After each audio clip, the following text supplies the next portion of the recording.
A rising tide raises all boats. If Caitlin Clark is the quote-unquote savior, if she's the golden girl, milk it. This girl right here is a box office attraction. And because of her box office attraction, it's generating more eyeballs to the WNBA product, therefore more revenue for the WNBA product. But Uncle Casey is here to tell you the celebration is over. Reality is knocking on the door of the porta potty. The truth is finally coming to the light. The same light that is going to be dimming here in about 12 hours when Caitlin Clark is eliminated from the play. Did you notice how the WNBA playoffs seemed to fly under the radar this year without Caitlin Clark? If you didn't, you're not alone. The numbers speak for themselves. Viewership plummeted from an impressive 1.8 million down to a mere 160,000. That's a huge decline, and it's hard to ignore why. Shadow of a doubt. Caitlin Clark is a megastar. Caitlin Clark is a box office draw, while the rest of the WNBA, it is nothing but a polished turd. Caitlin Clark drew 3 million viewers tonight. Now, with that being said, ratings for Game 1 have got to be disappointing for Kat Engelbert and the WNBA front office. There were regular season games this season where Caitlin Clark drew more than 1.8. That's not just a slight dip, it's a full-on nosedive. And now the big question on everyone's mind is, can the WNBA survive without its rising superstar, Caitlin Clark? The league may be facing a serious crisis. Caitlin Clark is clearly a catalyst for a business that was, and let's be honest, Caitlin to some degree financially saved the WNBA. It was hemorrhaging money for years. Some people get famous on art. Not only is Caitlin Clark a catalyst, but the racial component and the underdog being picked on is a component. Let's take a moment to talk about Caitlin Clark. She didn't just make an appearance, she redefined the game. Her presence has been a game changer in every sense. Hey, if you're enjoying this breakdown and appreciate the effort that goes into creating this content, don't forget to hit that like button and subscribe. Every bit of support helps keep this channel going. Thanks for being here. From merchandising sales to new sponsorships to television ratings absolutely going through the roof to attendance to sellouts at basketball games to all-star games with record attendance both in person and on television. It is safe to say, North America, that the Caitlin Clark effect has taken over the The Indiana Fever transformed from a team no one paid attention to into playoff contenders, all thanks to Clark. Can you imagine going from under the radar to the spotlight that quickly? But here's the scary part. Without Clark, the WNBA could be staring at empty arenas and TV ratings that'll make you wince. This is the same reason that I struggle to watch college basketball during the regular season. The quality of play in the WNBA, it's just not good. Maybe if they had 10 Caitlin Clark spread throughout the league, maybe it would be watchable then. Problem is, Caitlin Clark is one of one. More than likely, the WNBA, they won't see another Caitlin Clark in my lifetime. It's as if the party's ended and everyone's already left. Now the real question is, has the WNBA put all its eggs in one basket? And what happens if that basket shatters? Stick with us, because we're about to break down why this is a game changer for the future of women's basketball. Remember when the Indiana Fever was just another team lost in the mix? Well, now they're playoff contenders, and it's all because of one game-changing star. Some of the ladies, not all, but some of the ladies in the WNBA are missing the point. And the point is, this girl right here is a box office attraction. And because of her box office attraction, it's generating more eyeballs to the W. But here's the game changer. Caitlin Clark isn't just elevating her team. She's reshaping the entire WNBA playbook. League is the Indiana Fever, led by Caitlin Clark. Did you know that the Fever has been involved in 3 of the 4 TV games that have garnered 1.3 million average viewers this season? The stats reveal a story no one saw coming. Looking at some of the numbers here, when we talk about league attendance, the Indiana Fever, all right, with Caitlin Clark, led the league in attendance both home and on the road. Fever averaged 17,035 at home, 15,000 on the road. Attendance for the entire league up nearly 50% this year, according to data from across the timeline. And Indiana leads all teams with an average attendance of, like I said, of 17,035. Merchandise sales are up 450. Let's dive into Clark's rookie season. We're not talking about just impressive stats. We're talking about numbers that have basketball historians sitting up in their seats. Certainly she's going to be a great player. I think we see that. We see the capability on the basketball court. She can shoot, she can handle, she certainly can pass. In her playoff debut, Clark made history as the first rookie in WNBA to drop 25 points, snag 5 rebounds, and hand out 5 assists. She's not just breaking records, she's setting entirely new standards of greatness. Are something. Because at the end of the day, with her WNBA rookie season complete, let's see it. Most points by a point guard in a season in WNBA history. Most double-doubles by a rookie guard in WNBA history. Most points by a rookie in WNBA history. Most assists by a rookie. But hold on, it gets even more unbelievable. Throughout the entire playoff series, Clark averaged 18 points, 5 rebounds, 8.5 assists, 2 steals, and 1 block per game. Want to know who else has posted numbers like that in the playoffs? Absolutely no one. Not a single player in WNBA history has matched this stat line. We're talking Michael Jordan level dominance here, folks. Now, you might be thinking, sure, those are incredible stats, but what does this mean for the league? Let me paint the picture for you. For Rookie of the Month 4 times, Eastern Conference Player of the Week 3 times. She set a single season record for assists, 19. She also became, oh wait a minute, there's more. Franchise record for most double-doubles, 3-pointers, career 10 or more assists in a game. How about that? Franchise record for most career 10 or more assists in a game. Fastest WNBA player to reach 100 3-pointers. She did it in 34. Before Clark, the Indiana Fever was the team you'd barely remember existed. Now, they've become must-watch TV. But there are an abundance of people that weren't looking at it that way at all. There are an abundance of people that have religiously respected the great talent that exists within the WNBA and the women who have done it.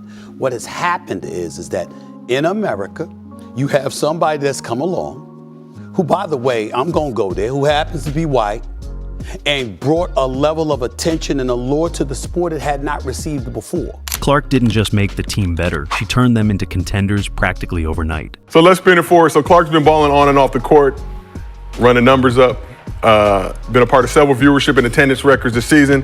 W is seeing record merchandise sales this season. Has Caitlin Clark been the most impactful rookie, male or female? But Clark's influence extends far beyond the boundaries of the court. Her impact resonates well beyond the hardwood. But I'm not equating that, right? I'm just looking at what she has done for as just being a rookie, the viewership, the sales, all that shit that they didn't have before. You just look at the spike it's been.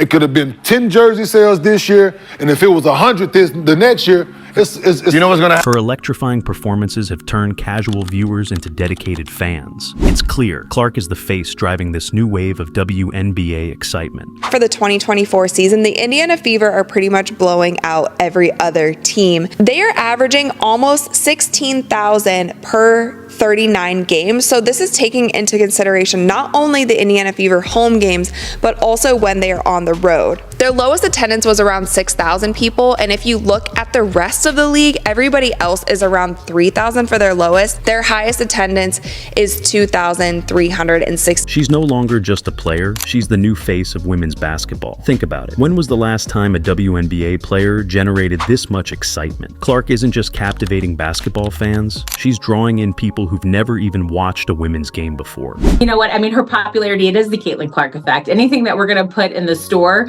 to be able to celebrate her, to be able to bring more awareness to her and her brand is a win-win for both sides. Clark is making the WNBA more relevant than ever before, but here's where it gets complicated. She's become such a massive figure so quickly that the entire league seems to be resting on her shoulders. And that raises the million-dollar question. Is this really a good thing for the WNBA? You know the old saying, don't put all your eggs in one basket? Well, the WNBA just learned that lesson the hard way. With Clark out of the playoffs, the league is facing a harsh reality, leaving everyone wondering, did they just drop the ball on their golden opportunity? But this isn't just about losing a star. It's something much bigger. I mean, this league has failed. I retweeted that cringe statement or whatever it is that they put out, and I said this league is going to get a rude awakening because 2 million, that click 2 million of their fans just turned the TV back to the NFL. Let's break down the numbers for a moment. Remember those sold-out arenas during Clark's games? Well, that buzz is gone. Now, we're seeing playoff games struggling to even fill half the seats.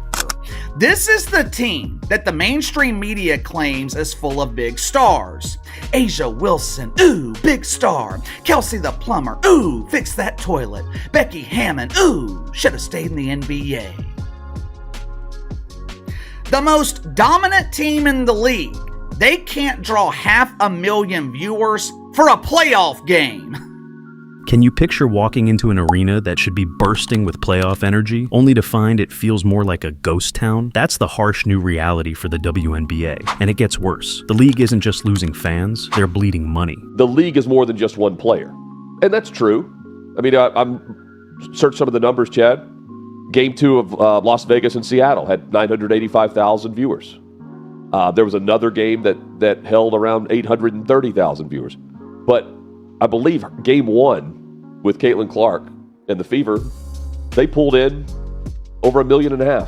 And I'm not talking about small change here. The NBA injects a staggering $200 million into the WNBA every year just to keep it running. Meanwhile, the NBA itself is cashing in over $7 billion from TV deals alone.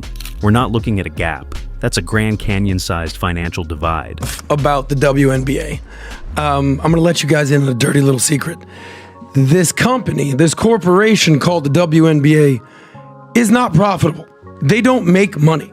They've never made money. They're fully subsidized by their daddy, the NBA. The NBA generates $10 billion a year, and they basically give tzedakah or tithing to the WNBA. You're probably thinking, surely they have a plan to fix this, right? Well, buckle up, because this is where things get crazy. The WNBA's marketing approach, or lack of one, is leaving everyone in disbelief.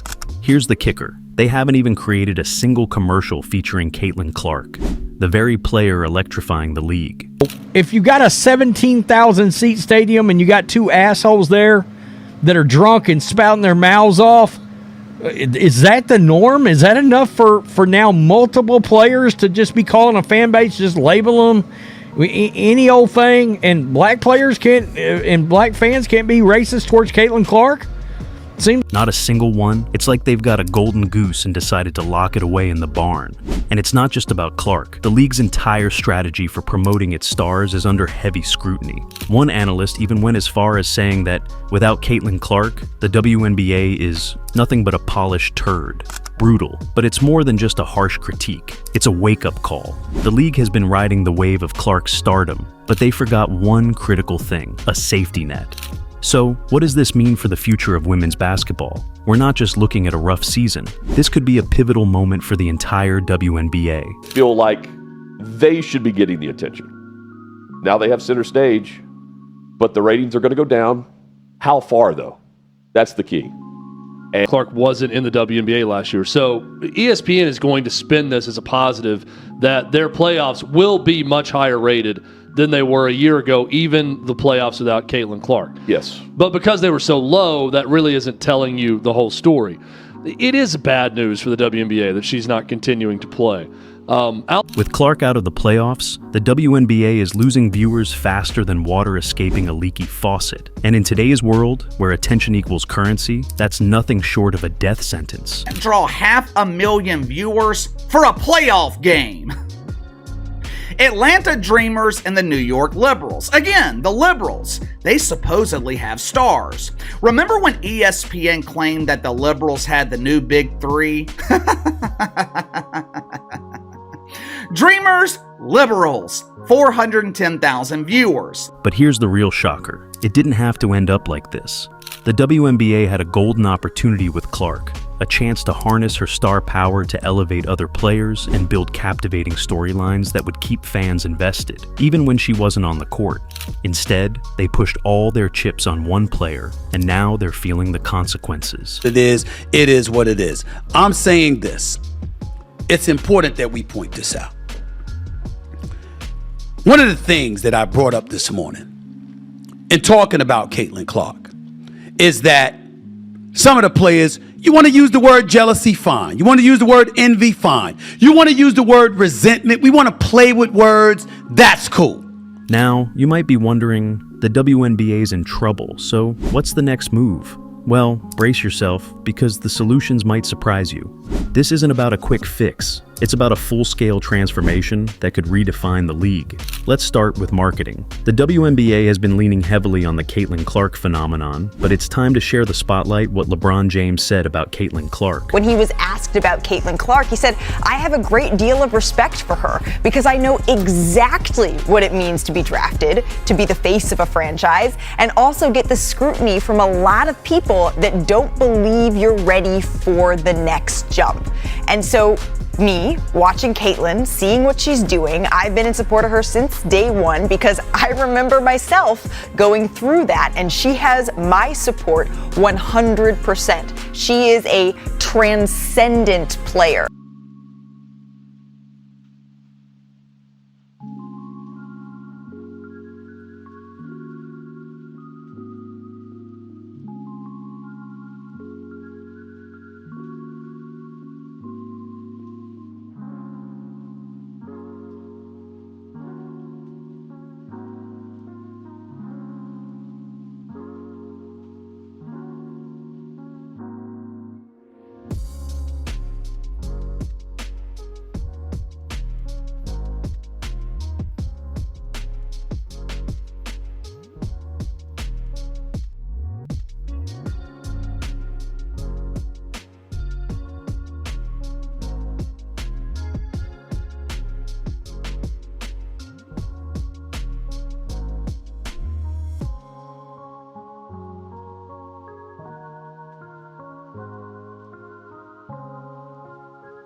Picture a league where every player has their own unique storyline and dedicated fan base. It's about building rivalries that get people buzzing, even when the biggest stars aren't on the court. Every game should feel like a must-see event. And now, let's shift to the players. The WNBA can't afford to sit back, hoping another Caitlin Clark just lands in their lap.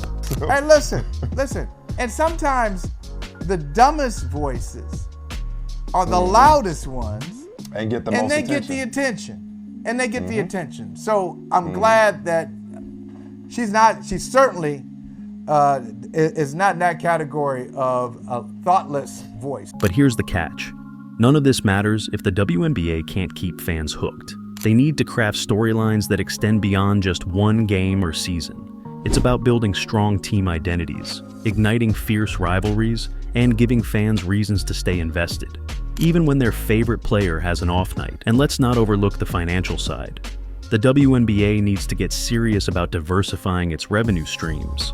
Relying solely on ticket sales and TV deals won't cut it anymore. Give that woman her props, because she brought more eyes than anybody in the history that's ever played in the league, whether you like it or not. Look at the sales. It speaks for themselves. Y'all make it seem like the girl was a bum. They need to be actively scouting talent, developing skills, and shaping the next generation of superstars. Imagine a league where every team has that one player who makes you say, wow, did that really just happen?